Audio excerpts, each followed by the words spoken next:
Hola, muy buenos días, estimados estudiantes. Bienvenidos a nuestro segundo espacio abierto del aprendizaje. Bienvenida Esmeralda y Janet. Buenos días, ¿cómo están? Buenos días, asesor. Muy bien, gracias a Dios, aquí en el trabajo, tomando la clase. Buenos días, Gracias. asesor. Muy bien, gracias a Dios. Gracias, Esmeralda. Una disculpa, no tenía planeado hacer este espacio a esta hora en la mañana, pero tengo una cita en el médico que se dio posterior a nuestra clase del día miércoles, que, bueno, me impide llegar a tiempo. Esa es la razón. Entonces, pues por eso la tuve que hacer ahorita en la mañana. Así que bueno, pues una disculpa y también para los que nos estén siguiendo en la grabación. Pues espero que ya la próxima semana se pueda hacer en los horarios ya antes, este, convenidos. Pero bueno, pues esta ocasión fue por una situación de salud. Bueno, no les voy a quitar mucho tiempo, entiendo que están ustedes en el trabajo, así que vamos a continuar donde nos quedamos la vez pasada. Voy a compartir mi pantalla para la presentación. Voy a continuar con la presentación de el primer espacio abierto, pero voy a ir recapitulando lo más importante desde el principio, ¿sale? Bueno, recordemos que nos encontramos en módulo 18, que tiene por tema en estas primeras 2 semanas cálculo en fenómenos naturales y procesos sociales. Esta es la primera semana del módulo 18. Su amigo y servidor, Manuel Antonio Chablé Pesina, su asesor virtual. Los objetivos, esto ya lo hicimos, la presentación, y el siguiente objetivo que estamos todavía por cumplir es precisamente la de conocer qué onda con la parte conceptual de las partes de las matemáticas algebraicas, de las matemáticas de funciones, de las matemáticas aplicadas a la parte de la elaboración de gráficas y su interpretación, así también como su observación en los fenómenos naturales y los procesos sociales. Comenzábamos con el concepto de función. Les decía que el concepto de libro dice que es una regla de correspondencia entre los elementos de un conjunto que le corresponde un elemento, pero solo un elemento del segundo conjunto, de ida y de vuelta. Aquí yo les decía que un concepto que me ha funcionado con sus compañeros presenciales es entenderlo como un concepto de fidelidad, que tiene que ser una relación de ida y de vuelta para que se pueda eh, concretar la función. De lo contrario, si hay relación, si hay elemento algebraico, pero no hay función. Bueno, y aquí venían los ejercicios donde ustedes perfectamente me lo supieron identificar. En la figura uno no es función, porque A tiene dos relaciones, el uno y el 3. Por esa razón, a pesar de que solamente un elemento, en este caso A, no cumplió, por esa razón, todo el conjunto dejó de cumplir. En cambio, en la figura B, el elemento C no se relaciona igual que el elemento 2, pero sí es función, a pesar de que este elemento ya no cumplió con esa regla de correspondencia. Pero los demás sí cumplieron, ¿sale? Bueno, no es que no haya cumplido C con la regla de correspondencia, perdón. eh, Vuelvo a mencionar. Simplemente no eligió ninguna relación. El no elegir es válido. ¿Sale? Bueno, veíamos también la segunda forma de representar una función, que es el método gráfico. Con el método gráfico observábamos que tiene que cumplir con un discriminante. Ese discriminante es la línea vertical. Si corta una sola vez, como es el caso de la figura derecha, esa parábola se dice que es función. Y es cuando la parábola abre hacia arriba o hacia abajo. ¿En qué momento yo puedo darme cuenta si abre arriba o abajo? Cuando la función está en función de x, es decir, elementos algebraicos que tenga a un lado la x, por ejemplo, ax cuadrada más bx más c. Esta función cuadrática está en función de x, por lo tanto abre hacia arriba si el primer término cuadrático es positivo. Si el primer término cuadrático es negativo, abre hacia abajo. Pero positivo o negativo, ambas son funciones. En cambio, La figura uno, la del lado izquierdo. Esta parábola abre a la derecha. Quiere decir que está en función de y, es decir, ay cuadrada más by más c. Esta no es función. No puede ser una f de x. ¿Por qué? Porque yo ya he mencionado que f de x es y. Y si al escribir que y o f de x es igual a ay más by, pues es una incongruencia. A es y es igual a y. Por eso es que sí eso podría expresarse de forma algebraica, pero no será una función. Si el primer término es positivo, abrirá a la derecha. Si el primer término de a y cuadrada es negativo, abrirá a la izquierda. En ambos casos no es función. Bien, después veíamos este ejercicio de la teoría de conjuntos donde ustedes lo respondieron perfectamente, ¿verdad? Donde la primera superior izquierda y la última inferior derecha son funciones, las otras dos no son porque no corresponden a la condición. Y la tercera forma de representar una función es de la forma tabular. Veíamos que una tabulación es una tabla donde hay una relación de correspondencia entre los elementos de x y f de x o y. Veíamos que si en la tabla hay una relación coherente, si existe un patrón que se repita y se cumpla para todos y cada uno de los elementos en la fila, se dice que la tabla corresponde a una función. Pero si observáramos que no hay ninguna relación de correspondencia, de que no hay ningún patrón, no hay ninguna secuencia entre el elemento de la izquierda y el elemento de la izquierda, entonces no es función. Bueno, ustedes atinadamente me dijeron que la tabla uno y 2 de izquierda a derecha sí son funciones, porque hay una coherencia. En la primera tabla me decían, en la primera es el doble de x, es decir, menos 2 por 2 me da menos 4, 0 por 2 me da 0 y uno por 2 me da 2. Así que la primera tabla sí es función. En la segunda tabla me decían que estaban elevados al cuadrado. Uno por uno, uno. 2 por 2, 4 y 3 por 3 es 9. Efectivamente sí cumple. Pero la tabla 3 no hay coherencia. En la tabla 3 nosotros determinábamos que no era una función porque no hay esa coherencia, no hay esa relación. Y esta es la tercera forma de representar una función. Y aquí yo les ponía que la cuarta y última forma de representar una función es la parte analítica, es la ecuación como tal. Pero esa ecuación, si tiene una igualdad y igual a un elemento en x, será función. Pero no puede ser y igual a y, porque es una incongruencia.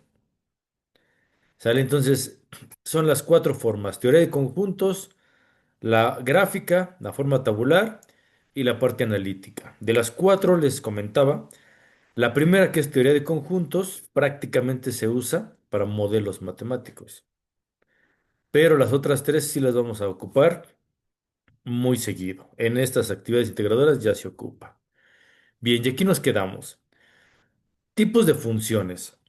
Resulta que hay dos tipos de funciones. La primera se llaman algebraicas, que se parecen a las aritméticas, pero no todas son aritméticas, porque la aritmética son 7, incluido el logaritmo. Pero el logaritmo aquí en las funciones no está en las algebraicas, está en las trascendentales. Entonces, solo se parecen, pero no son. Repito, las funciones algebraicas son las que contienen una suma, contiene una resta, contiene una multiplicación, una división, suelen tener potencias y suelen tener raíces, radicación. Esas son las algebraicas. Las no algebraicas o trascendentales son las que tienen funciones trigonométricas como seno, coseno, tangente o sus inversas: secante, cosecante, cotangente, etcétera. Las hiperbólicas, por ejemplo, las que tienen dos elementos cuadráticos, y sus recíprocas, por ejemplo, los arcos, arco seno, arco coseno, arco tangente, que son asintóticas. Las exponenciales, por ejemplo, hay de dos: las de base a un elemento elevado, a la x, por ejemplo, o las de base e a la x, e a la 2x. Y esta es importante porque la siguiente semana No, hasta la tercera semana. Van a resolver una actividad integradora precisamente con un logaritmo neperiano, que son las de base E, y es una trascendental, no algebraica. Y las logarítmicas, las que son de logaritmo natural o logaritmo de base 10. Bien, son los tipos de funciones. Es importante que tengan a la mano esta información, porque en la semana 3 y en la semana 4 volvemos a hacer referencia a esto. Bueno, entonces, tenemos, esto lo había explicado también el día miércoles, la función lineal. Había dicho, es aquella expresión algebraica que sí cumple con o el concepto, mejor dicho, de función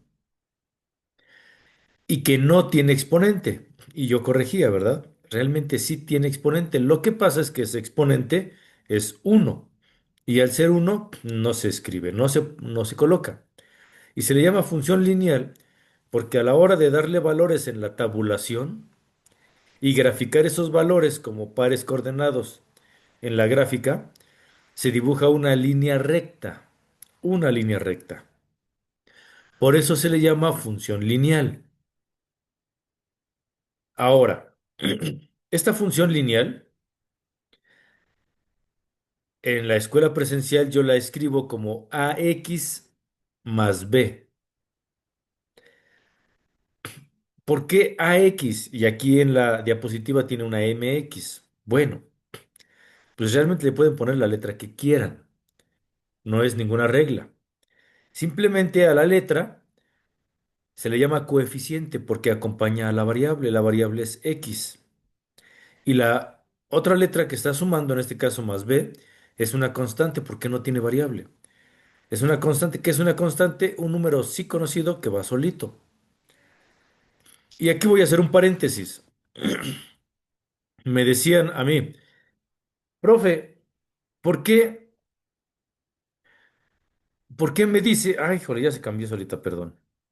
Le di un clic sin querer. Ay, me fui. Ahí está. Perdón. Me decían, profe, ¿por qué me dice que una letra para coeficiente y una letra para variable? Y yo veo puras letras, yo no veo ningún número. Bueno, aquí les digo, hay una conveniencia matemática, no es una regla, es una conveniencia. Nosotros tenemos un abecedario de la lengua española. Tiene 27 letras. Tenemos 27 opciones para variar una cantidad. Puede haber más. A veces se nos acaban las opciones y ocupamos las del alfabeto griego. Suele suceder. Bueno, ¿qué vamos a hacer con estas 27 letras del abecedario? Vamos a ocuparlas unas en mayúsculas y otras en minúsculas. Vamos a ocupar unas del principio y unas del final. Y van a representar diferentes cosas. Así que pon atención porque esta información a mí nunca me la dieron. Y yo trato de ponértela a tu disposición.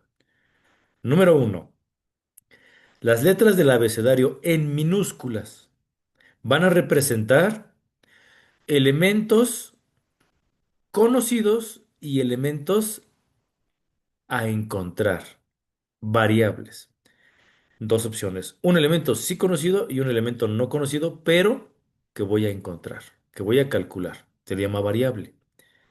Los sí conocidos tienen dos nombres, coeficiente cuando están en compañía de una variable y constante cuando están solitos, pero al final de cuentas conocidos. Y desconocidos, las variables.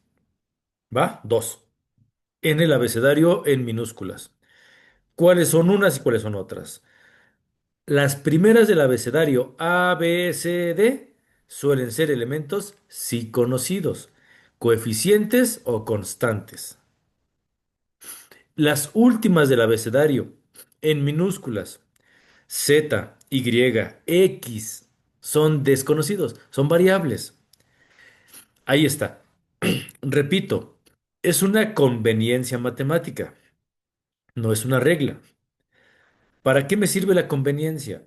Para llevar un orden en las matemáticas y no tropezarme con elementos que no comprendo y que me hago bolas. Por eso trato de poner un orden. Esto no es cosa mía, ¿eh? No se me ocurre a mí. Esta es una conveniencia matemática en todo el mundo. Y alguien me preguntaba, bueno, profe, si es una conveniencia en todo el mundo, ¿por qué no se hace regla? No puede ser regla. Porque aquí tenemos el abecedario español, pero en Italia van a tener el alfabeto griego, ¿no? Y así. Entonces, cada quien puede utilizar el símbolo que quiera. A final de cuentas, lo que importa, semióticamente hablando, es la representación simbólica, no el signo como tal, sino un símbolo, una representación que suele cambiar. Ahí ya está. Ahora, ¿en qué momento se utilizan las letras mayúsculas? Estas las vamos a ocupar también la siguiente semana. Las letras mayúsculas normalmente suelen utilizarse para representar una trayectoria, un punto, una aceleración o inclusive una partícula que imprime una velocidad.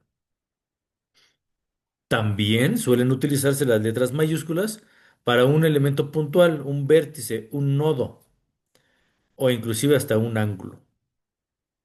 ¿Sale? Bueno, pero ahorita quedémonos con las minúsculas. Ahí está. Ahí está. Aquí yo tengo, por ejemplo, ahora una función cuadrática. Ax al cuadrado más bx más c. Esta cuadrática tiene a, que es coeficiente porque acompaña a la variable cuadrática. Tiene una b, que es también coeficiente porque acompaña a la variable x. Y tiene una c, que es constante porque va solita. ¿Sale? No se te olvide, coeficiente, el número que acompaña a la variable.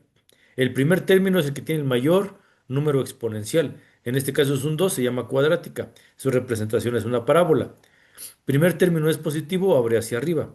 Si fuera negativo, abriría hacia abajo. Y así sucesivamente.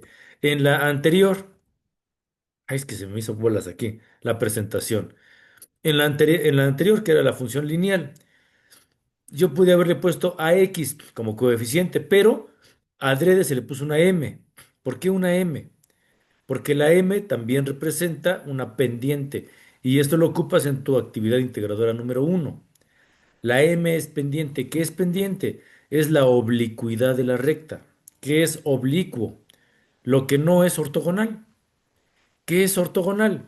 Perpendicular. ¿Qué es perpendicular? Toda línea o trayectoria que tiene 90 grados. Ahí está. Todo lo que tiene 90 grados es ortogonal, es perpendicular. Y lo que no es ortogonal, lo que no es perpendicular, es oblicuo. ¿Sale? Y todo lo que es oblicuo tiene una pendiente. Bien. Cuando la pendiente es igual a cero, no hay pendiente. Es una línea horizontal. Horizontal. Cuando m es igual a uno,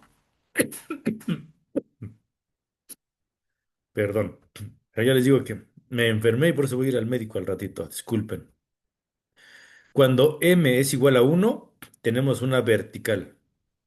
Tampoco hay pendiente en una vertical. ¿Sale? En pocas palabras, todo lo que está entre cero y uno es oblicuo, es pendiente. Pero la representación de esta línea recta puede estar en los cuatro cuadrantes del plano cartesiano. Recuerden ustedes. Cuadrante uno superior derecha. Cuadrante 2 superior izquierda. Cuadrante 3 inferior izquierda. Y cuadrante 4 inferior derecha. Primer cuadrante, el que siempre se dibuja, el que siempre se grafica, el que ahorita está representado en la diapositiva. Positivo en X, positivo en Y. Lo que se dibuje ahí es una pendiente positiva. Cuadrante 2 superior izquierdo. Está negativo en X y positivo en Y. Tenemos una pendiente negativa, pero también son valores entre cero y uno, pero negativos. ¿Sale? Y así con los otros cuadrantes. Bueno, ya lo había mencionado antes. La M es igual a la diferencia de Y, es decir, Y2 menos Y1, entre la diferencia de las X, X2 menos X1. Es importante porque eso lo ocupas en tu actividad integradora uno. Bien, interpretaciones. Ya mencioné la interpretación de las de primer grado o lineales, ¿sale? Donde M, que también es A, ya lo expliqué, aquí se representa como A. Pero, insisto, M es lo mismo que A. Aquí está como A, en la anterior estaba como M. Si es mayor a cero, tenemos una pendiente positiva. Si A o M es menor a cero, es decir, negativa, pendiente negativa. Si A es igual a cero, horizontal. Si A o M es igual a uno, vertical. Ahora las de segundo grado también ya las expliqué. Si A, coeficiente del primer término cuadrático, es positivo, abre hacia arriba. Si A, coeficiente del primer término cuadrático, negativo, abre hacia abajo. Las de tercer grado, es una combinación. Una de tercer grado cúbica, pues tenemos una de primer grado más una de segundo grado, que suman tres. ¿Sale? Ya son curvas. Permítanme tantito, me voy a sonar y para eso yo necesito, voy a dejar de compartir mi presentación, voy a quitar.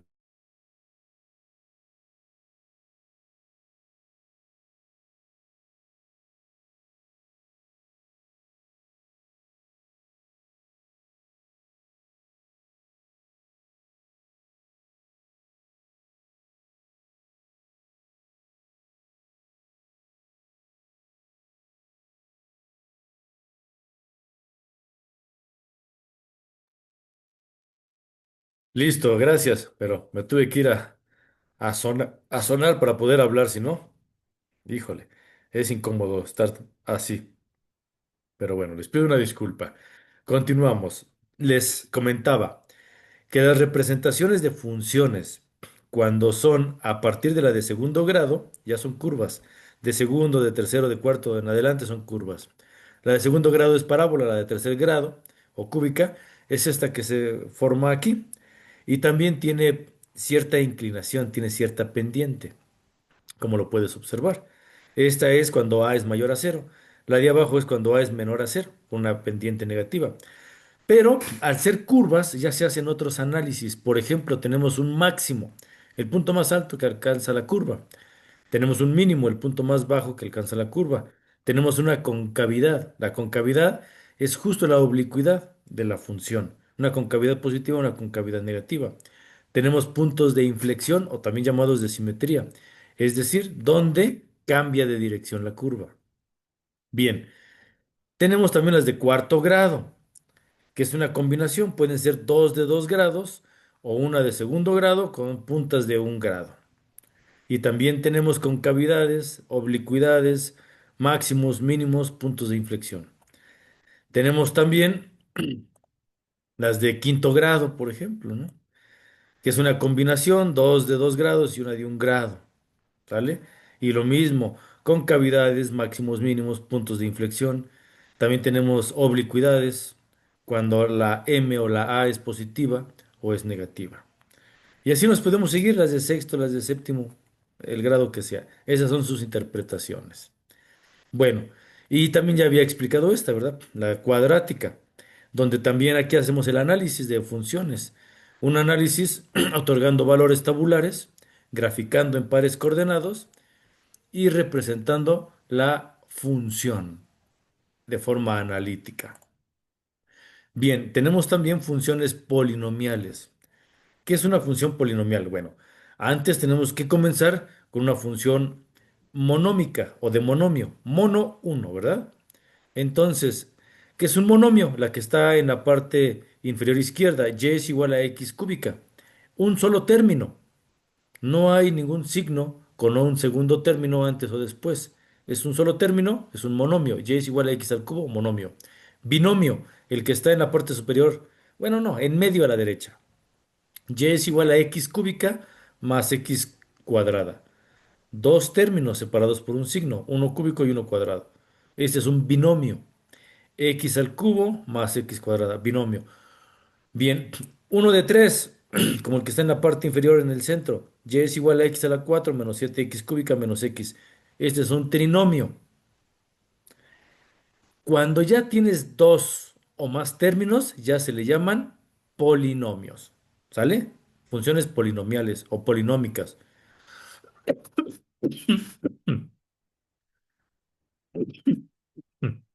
Ay, disculpen. Las representaciones en la gráfica serán curvas por tener expresiones con un exponente diferente de uno. No son lineales, son curvas.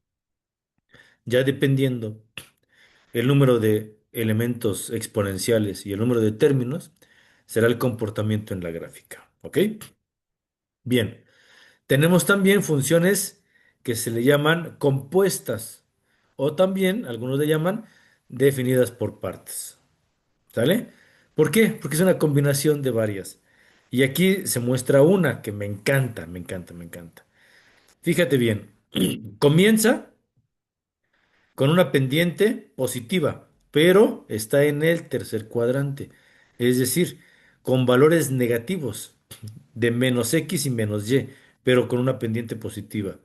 Llega a un punto y se va verticalmente hacia arriba, con una pendiente igual a 1. Esta es también una función lineal, pero con una m igual a 1. Llega a un punto en el segundo cuadrante donde viene con la mitad de una cuadrática. Se representa como y es igual a x cuadrada, pero es un monomio, pero es cuadrada, así que es la mitad de una parábola. Después llega el origen y del origen vuelve a subir verticalmente con una pendiente de 1. Y justo cuando llega al punto 1, vuelve a bajar con una función cosenoidal. ¿Por qué cosenoidal? Porque empieza del eje Y. Si empezara del eje X sería senoidal, pero no, es cosenoidal porque empieza de Y. Y empieza con curvas suaves como las olas del mar. Esta es una cosenoidal, esta es una trigonométrica, es una trascendental. Así que esta es una combinación de funciones algebraicas con funciones trascendentales. Y aquí está su análisis y sus condiciones en cuanto a las oblicuidades. Bien, tenemos también las trigonométricas. La seno, como te comentaba, comienza de X, senoidal, cosenoidal, porque comienza de Y, tangencial, porque son combinaciones asintóticas, que es una asíntota. Una asíntota es una curva que parte del eje X y cada vez se acerca más al eje Y y cada vez está más cerca y más cerca y más cerca y más cerca, pero lo alcanza en el infinito. ¿Dónde? Nunca lo alcanza, pero cada vez está más cerca. O al revés, parte del eje Y o del eje X y se acerca al otro eje y cada vez está más cerca, pero nunca lo alcanza. Y es una combinación de asintóticas, una positiva y una negativa. Y sus inversas, tenemos la cosenoidal, la secante, la cotangente. Ejemplos. Una onda senoidal es una onda, por ejemplo, una frecuencia de radio, como los walkie-talkie, ¿no? Un radio de comunicación que utiliza una frecuencia modular. Un ejemplo de la cosenoidal. Una onda cosenoidal es, por ejemplo, las televisiones de cinescopio, las televisiones de antes que tenían horizontales y verticales, eran ondas cosenoidales que hacían una cuadrícula, un rayado para determinar imágenes. Las tangenciales, ¿te parece conocido? Sístole a sístole, sístole a sístole, ritmo cardíaco. Ahí está, ¿no? Son los ejemplos. Bien. Tenemos las trigonométricas recíprocas, son los arcos, arco seno, arco coseno, arco tangente, también llamados seno a la menos uno, coseno a la menos uno. Normalmente son funciones inversas para calcular ángulos. Y aquí las tenemos también asintóticas, pero con cierta simetría y armonía. Y sus inversas también, la cotangente, cosecante y secante en arcos, que son dobles. Y bueno, aquí hay otro ejemplo de más funciones, seno, coseno, tangente y sus inversas, sus recíprocas. Esta es la asintótica que te comentaba, ¿no? Un ejemplo de una función asintótica son las logarítmicas. Las del logaritmo natural o del logaritmo base 10 son asintóticas. Esta, por ejemplo, que se muestra, parte del eje Y negativo y se va separando en el eje X. O al revés, parte del eje X y se va acercando al eje Y y cada vez está más junto y más junto, pero no lo alcanza, o mejor dicho, lo alcanza en el infinito. Bien, ya terminamos. Ahora sí, a trabajar con las actividades integradoras. Uno, costo de producción y dos, límites y su aplicación. ¿Sale? Como es primera semana, es importante mencionarte la importancia de las actividades formativas y el foro aprendiendo. Es importante que tus participaciones sean asiduas. Esto ya lo sabes, módulo a módulo, pero es mi trabajo recordártelo. En los foros tienes preguntas detonadoras y tienes también que hacer aportaciones a tus compañeros, retroalimentaciones. Y cuando alguien te haga una aportación, una retroalimentación, tú continúa el debate. Claro, el debate se refiere a una comunicación asertiva, siempre dentro de la netiqueta, es decir, manteniendo el respeto. ¿Sale? Pero es una comunicación. Comunicarse de forma asertiva, de forma puntual, no divagues, ¿sale? No es un foro social como tal, es académico. El foro Aprendiendo tiene como propósito el trabajo colaborativo del grupo y el acompañamiento entre compañeros del grupo y también con su servidor, porque yo hago aportaciones también. Y mi trabajo también es de moderarlo.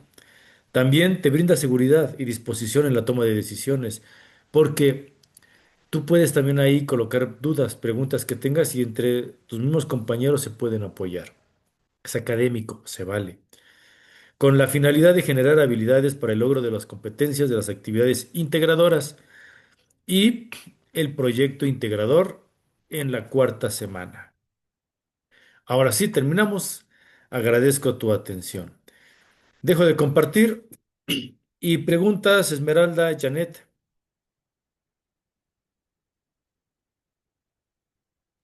Ninguna, todo muy claro. Gracias, Esmeralda.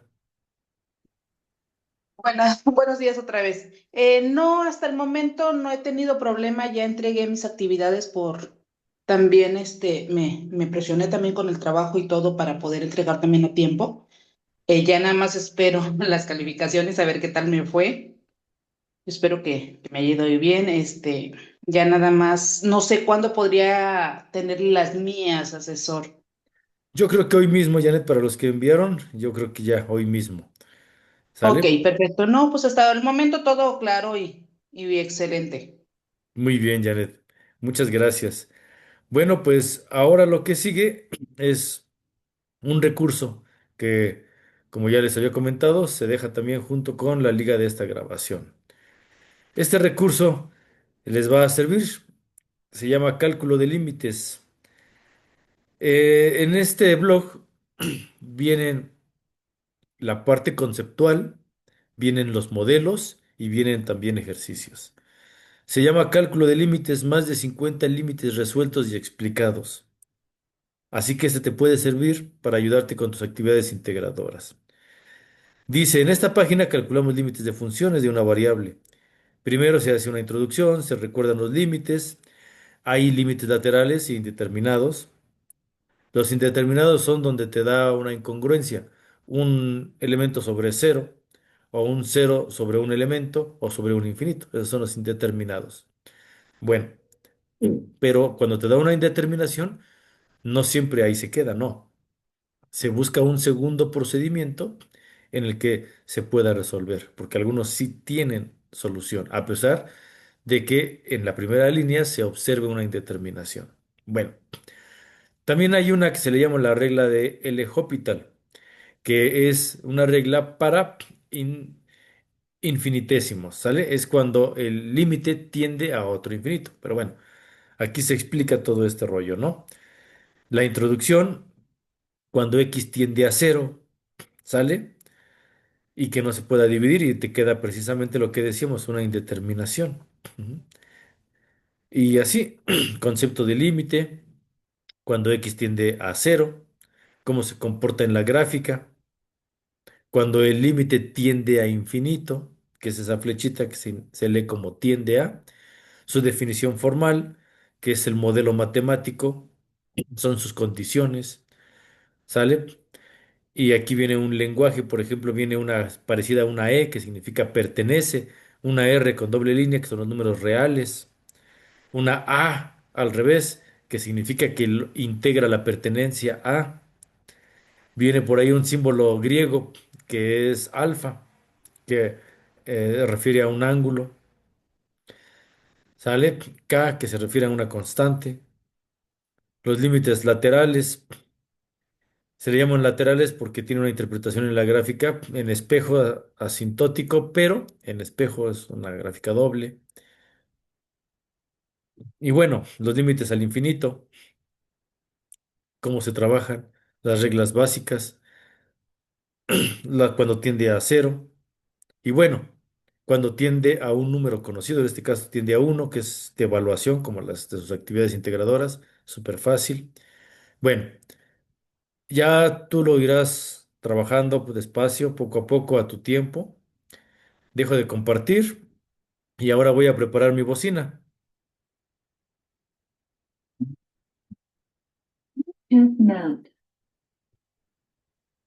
Ahora lo que sigue es unos videitos.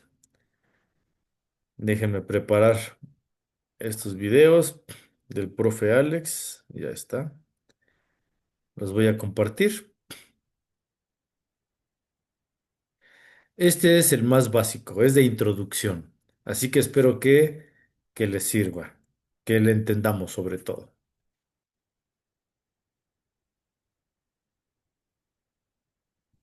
Hola amigos, espero que estén muy bien. Bienvenidos al curso de límites y ahora veremos una pequeña introducción al concepto de límite de una función. Y en este caso pues vamos a hablar de la definición de límite, que pues la definición no es muy sencilla de comprender si no es en un gráfico o numéricamente. Entonces voy a dar la explicación de qué es el límite de una función de forma gráfica y luego vamos a ver de forma numérica. Entonces, ¿qué es el límite de una función? El límite de una función f de x, recordemos que las funciones todas se pueden graficar, ¿sí? Hay algunas funciones que al graficarlas da una línea recta, otras como en este caso dan una parábola y otras dan diferentes tipos de curvas, pero todas las funciones se pueden graficar. Entonces el límite de una función f de x simplemente es un nombre que se le da a la función. Yo podría ponerle cualquier nombre, pero generalmente se les dice f de x. En el punto x sub 0, entonces se va a escoger cualquier punto del eje x. Es el valor que se acercan al que se acercan las imágenes, o sea, las y, ¿sí? Ya lo voy a explicar aquí. Cuando los valores, o sea, las x, se acercan al valor x sub 0. Entonces, vamos a verlo con el gráfico, pues para entenderlo un poquito mejor. Si, por ejemplo, yo quisiera hallar el límite de esta función es la que se va a llamar f de x en este caso, ¿sí? O sea, este dibujito se llama f de x. Si yo quiero encontrar el límite de esa función cuando la x se acerca al número 1, por ejemplo, lo que tengo que mirar, bueno, aquí coloco aquí de la función f de x, ¿sí? Entonces, si yo quiero encontrar el límite cuando la x se acerca a 1, miren que siempre se dice la palabra acercar, ¿sí? Entonces, lo que tenemos que buscar es el valor de la imagen, o sea, de la Y. Entonces, en este caso, miren que en este gráfico hay un huequito, ¿sí? Que entre comillas no se sabe cuál es el valor. Por ejemplo, si yo dijera el límite cuando la X tiende a cero, ¿sí? Entonces aquí vemos que la gráfica cuando la X es el número cero, tiene una altura, o sea, un valor en la letra Y, pero en este caso si vamos a buscar el límite cuando la x tiende a 1, vemos que la gráfica no se sabe, vuelvo a decirles entre comillas, por dónde pasa, ¿sí? Voy a dejar aquí un huequito, un circulito marcando que hay un huequito en esa gráfica. Entonces, ¿qué es lo que tenemos que hacer? Pues obviamente, pues aquí en el dibujo ya se ve como muy claramente, como les decía, entonces, lo que tenemos es que acercarnos en el punto x sub 0. Sí, dice aquí, en el punto X sub 0 es el valor al que se acercan las imágenes, o sea, las Y, cuando los valores se acercan a X. O sea, si nosotros miramos el valor de la X aquí, ¿sí? O sea, de la imagen de X, que la imagen quiere decir la misma altura, la imagen de la X aquí, voy a dar un valor aproximado, digámoslo así, que es el número 2,8. ¿Sí? La imagen de 1,5 es 2,8. Pero si yo me acerco al valor al que me interesa, que es el valor 1, entre más me acerque, pues más me acerco al valor de la imagen.